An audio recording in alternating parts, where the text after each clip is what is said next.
കോഴിക്കോട് ഒരു botanical garden ഉണ്ടെന്ന് എത്ര പേർക്കറിയാം? Hello guys, welcome back to Suvija's world. ഇന്നതാ ഞങ്ങൾ 4 പേരും കൂടി എത്തിയിട്ടുള്ളത് മക്കളെ ഡ്രൈവിംഗ് പഠിപ്പിക്കാന്നുള്ള ഉദ്ദേശത്തോടെയാണ്. 2 പേർക്കും ലൈസൻസ് ഉണ്ടെങ്കിലും അവർക്ക് 2 പേർക്കും കാർ ഓടിക്കാൻ ചെറിയൊരു പേടിയാണ്. അപ്പൊ അതൊന്ന് എയിമാക്കി എടുക്കാന്നുള്ള ലക്ഷ്യത്തോടെ ഞങ്ങൾ എത്തിയിട്ടുള്ളത് മലബാർ ബോട്ടാണിക്കൽ ഗാർഡനിലാണ്. ഈ സ്ഥലം എന്ന് പറയുമ്പോൾ ഭയങ്കര പീസ്ഫുൾ ആട്ടോ. രാവിലത്തെ അറ്റ്മോസ്ഫിയർ ഒരു രക്ഷയില്ല, അടിപൊളിയാണ്. രാവിലെ ഇഷ്ടം പോലെ ആൾക്കാർ ജോഗിങ്ങിനും നടക്കാനും ഓടാനും ഡ്രൈവിംഗ് പഠിക്കാനും ഒക്കെ വരുന്നതാണ്. ഞങ്ങൾ എത്തിയിട്ടുള്ളത് ഒരു ഉച്ച സമയമായതുകൊണ്ട് തന്നെ അധികം റഷ് ഇല്ലായിരുന്നു. എന്നാലും കുറെ ആൾക്കാർ റീൽസ് എടുക്കാനൊക്കെ വന്നിട്ടുണ്ടായിരുന്നു കേട്ടോ. ഈ പുറത്ത് കാണുന്ന ഈ ഒരു സൗന്ദര്യം, ഈ ഒരു ഭംഗിയും ഈ ഒരു പച്ചപ്പും മാത്രമല്ല, ഉള്ളിലേക്ക് ഇഷ്ടം പോലെ പ്ലാന്റ്സും കാര്യങ്ങളൊക്കെ ഉണ്ട്. ഭയങ്കര പീസ്ഫുൾ ആണ്.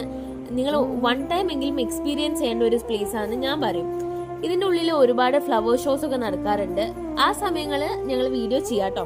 അപ്പൊ ദാ അച്ഛനും മോളും കൂടി ഡ്രൈവിംഗ് ഒക്കെ പഠിച്ചുകൊണ്ടിരിക്കുകയാണ്. അങ്ങനെ അവസാനം ഏട്ടൻ തന്നെ ഇറങ്ങി ചെയ്തോണ്ടിരിക്കുക കേട്ടോ. അപ്പൊ നമ്മളുടെ ലൊക്കേഷൻ വരുന്നത് കോഴിക്കോട് പൊക്കുന്നുള്ള botanical garden. Thank you for watching.